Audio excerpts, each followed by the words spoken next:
Have you ever stood on the beach and watched as the tide slowly, inexorably, erased the footprints you had just made? The sand smooths over, leaving no trace of your passage. Now, imagine that process not over minutes, but over millennia. The desert, much like the ocean, is a great concealer. Its sands are a fluid, shifting shroud, swallowing entire cities, empires, and legacies, leaving behind only whispers on the wind. What if I told you that one of the greatest libraries the world has ever known are not a library of scrolls, but of human experience, lies buried not under the pyramids of Egypt, but beneath the endless, rolling dunes of that Tlamacan desert, a place so forbidding, its very name is said to mean, enter, and you will not come out. This is not the story of a single pharaoh or a lost treasure of gold. This is the story of a people who vanished, a language that fell silent, and secrets so profound that their rediscovery is rewriting the history of human civilization. This is the mystery of the Tarim Basin, and the silent, haunting sentinels that have kept its secrets for over 3,000 years, the beauty of Lulan, and the kingdom she represents. Our journey begins not with a map, but with a chill wind blowing across a wasteland, and a discovery so startling it defied all understanding. Part 1. Background History, A Crossroads of the World. Narrator: to understand the mystery, we must first paint a picture of the world as it was over 2,000 years ago. In the heart of Central Asia, nestled between the towering, ice-capped Tanshan Mountains to the north and the brutal, jagged Kunlun Range to the south, lies the Tarim Basin. Today, it is a vast, arid sea of sand of the Tlamacan desert. But in the centuries before and after the birth of Christ, this was not a dead zone. It was a vibrant, pulsing artery of life. This was the Silk Road. Imagine the scene: a caravan of Bactrian camels, their shaggy coats dusty from weeks of travel, plodding patiently along a narrow track. The air is filled with the jingle of harness bells and the muttered conversations of traders from Rome, Persia, India, and China. They carry silk, spices, glass, jade, and ideas. Buddhism is traveling from India to China. Zoroastrianism, Nestorian Christianity, and Islam are all flowing along these routes. This was the internet of the ancient world, a network of cultural and commercial exchange that shaped continents. And along this network, like pearls on a string, flourished a series of oasis kingdoms. These were not mere pit stops, they were sophisticated city-states that controlled the precious water sources. They grew rich by taxing the caravans, providing shelter, and trading their own goods. Among the most famous were Kitka, Khotan, and our subject, the kingdom of Lulan. Lulan was strategically critical. It sat on the northwestern edge of the fearsome Tlamacan, controlling the access point for caravans coming from the west. Chinese historical records, particularly from the Han Dynasty, speak of Lulan with a mixture of respect and frustration. It was a powerful, independent kingdom that often played the Han Chinese against the nomadic Xiongnu Confederation to the north. A Han diplomat named Jiang Qian, around 126 BCE, described Lulan as a fortified city with a population that farmed the land and raised animals, a surprising description for a place now surrounded by absolute desert.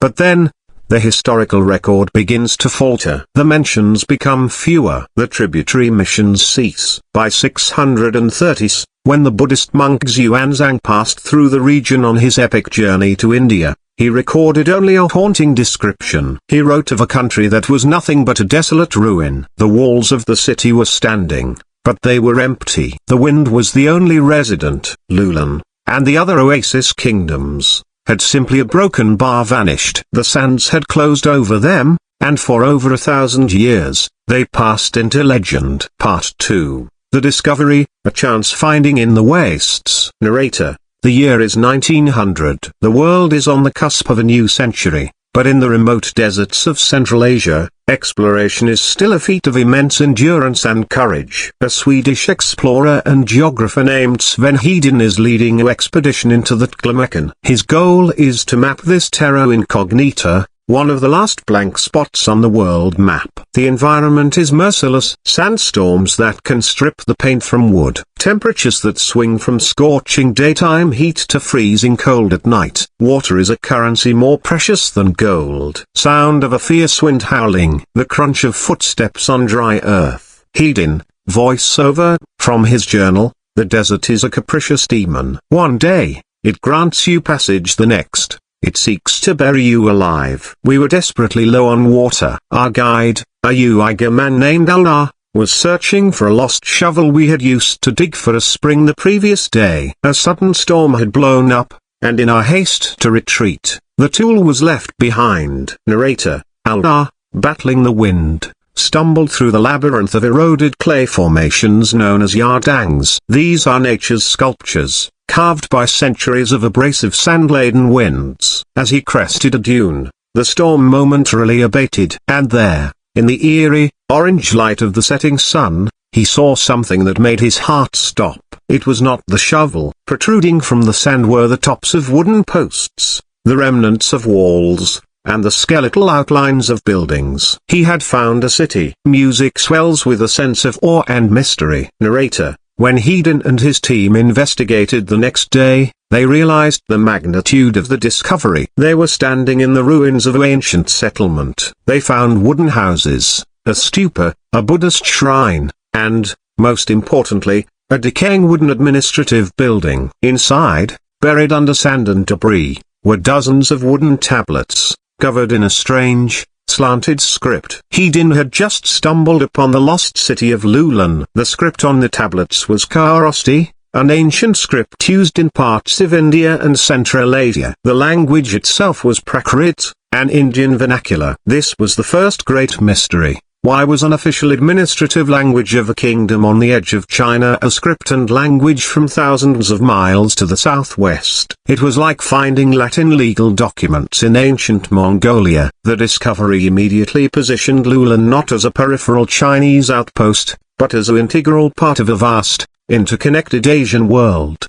But the most profound discovery, the one that would give a human face to this mystery, was yet to come. Part 3, Hidden Facts. The Beauty of Lulan and the Mummies. Narrator, the rediscovery of Lulan sparked a new era of archaeology in the Tarim Basin. Throughout the 20th century, expeditions, first by Western explorers like Orlstein, and later by Chinese archaeologists, began to systematically uncover the secrets of the sands.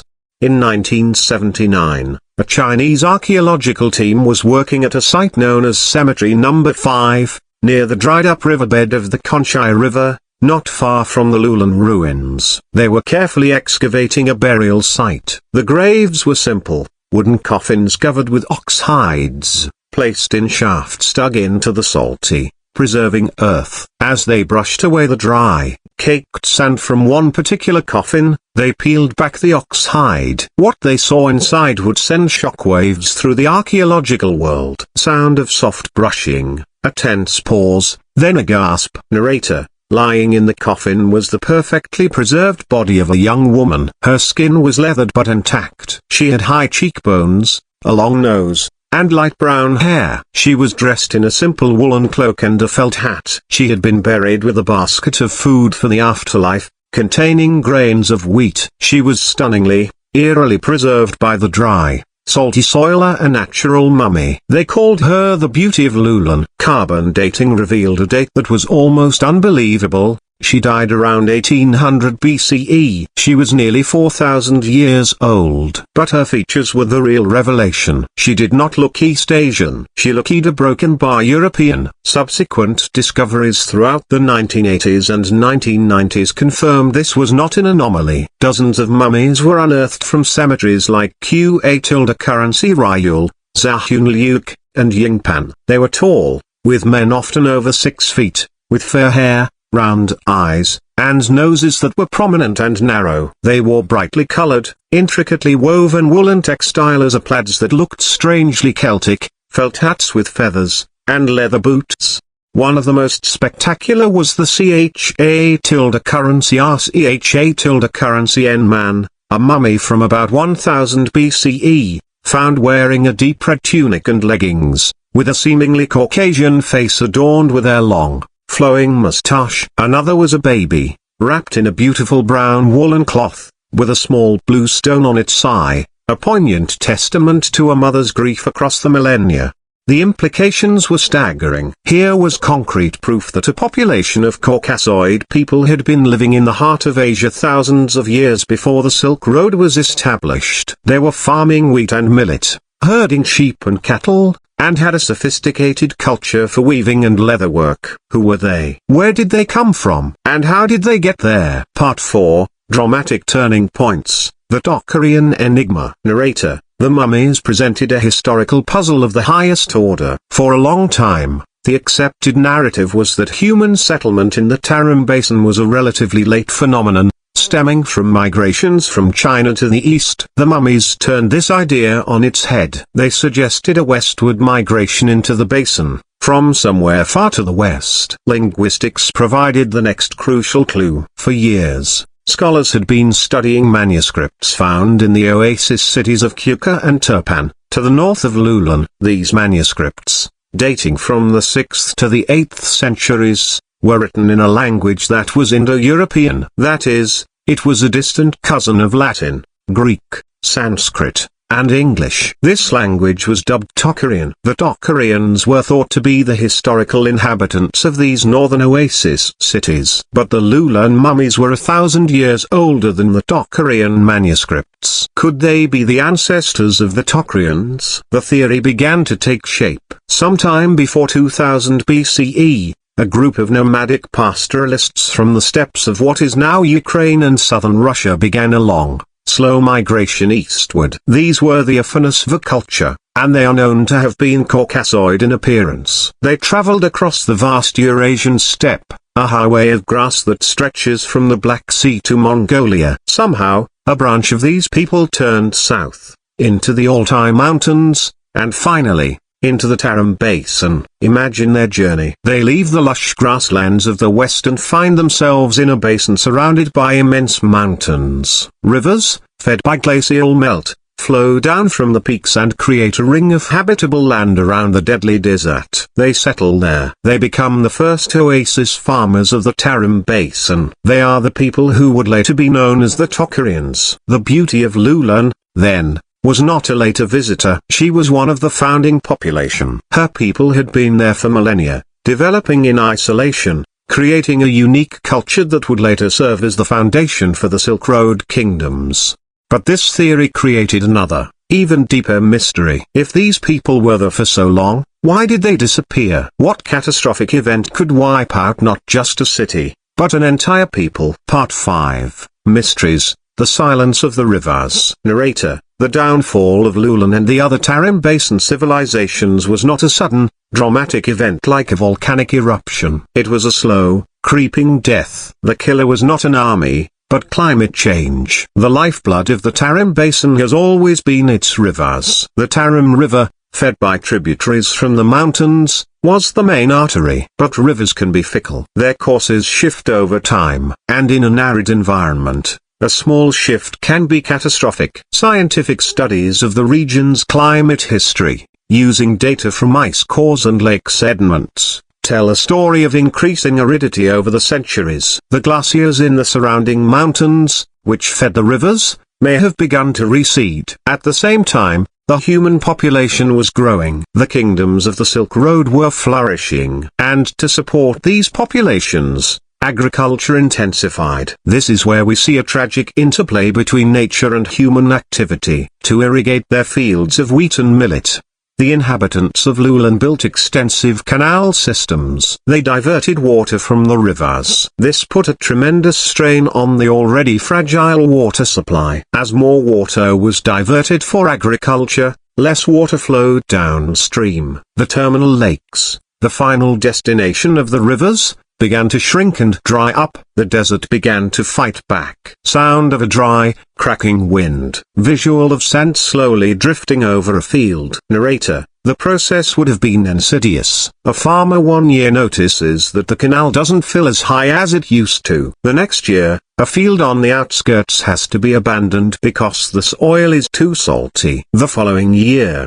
A sandstorm buries an entire orchard. The city's leaders would have been faced with an impossible choice: stop farming and starve, or continue and accelerate the environmental collapse. There is evidence that they tried to fight it. The wooden tablets found by Hedin contained not just administrative records, but also reports of water shortages and pleas for help. One tablet, translated, might have read something like, "Voice of a Lulan official, echoing, somber, to the royal chamberlain. The water in the canal of the Western District has failed.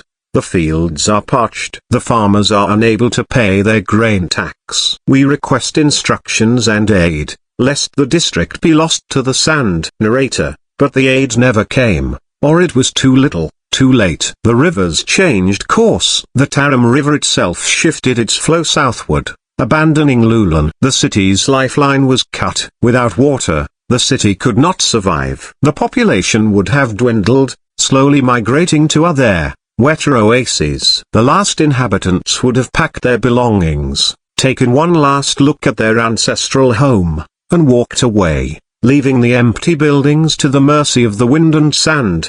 Within a few generations, the city was a ghost town. Within a century, the desert had reclaimed it completely. But the mystery of the people themselves remains. What happened to the descendants of the beauty of Lulan?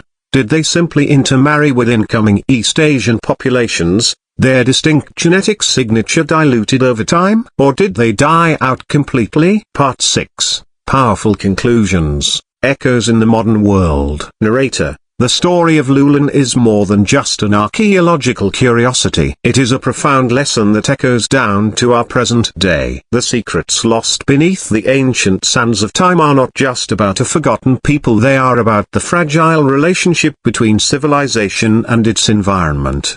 The Tocharian language, the language of the descendants of these mysterious mummies, is extinct. The last speaker died over 1,000 years ago. But their DNA lives on. Genetic studies of the mummies have confirmed their Western Eurasian origins, and modern populations in Xinjiang still carry traces of this ancient ancestry. The Uyghur people, for example, show a mixed genetic heritage of both East and West Eurasian roots, a living testament to the millennia of interaction in this crossroads of continents.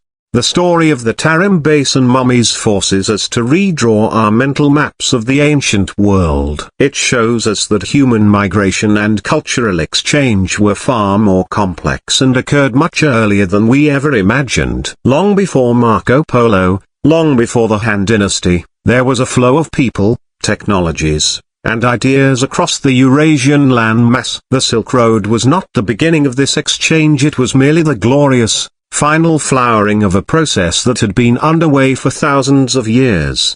Today, the beauty of Lulan rests in a climate-controlled case in a museum in Urumqi, China. Her silent presence is a bridge across time. She speaks to us not with words, but with her very being. She tells us of a time when her people looked upon a green and fertile land, a land they called home. She reminds us of the ingenuity required to build a civilization in a harsh environment, and the hubris that can contribute to its downfall. The sands of that glimmer can continue to shift. With every storm, they reveal a little more, and conceal a little more. Modern archaeologists, using satellite imagery and ground-penetrating radar, are still discovering new sites. Each discovery adds another piece to the puzzle. Perhaps one day, a library of wooden tablets will be found, a true time capsule that will tell the full story of Lulan in the words of its people. Until then, the secrets remain, waiting. The desert keeps its counsel, whispering promises of forgotten kingdoms to those brave enough to listen. The sands of time are deep, but they are not silent. They hold the echoes of a lost world, a world that challenges everything we thought we knew about our shared human past. The story of Lulan is a powerful reminder that history is not a fixed narrative in a textbook. It is a living, breathing mystery, constantly being rewritten by the patient work of explorers and scientists, and by the silent, enduring testimony of those who came before us. The footprints may have been erased by the tide of sand, but the impression they left on the earth of history is indelible.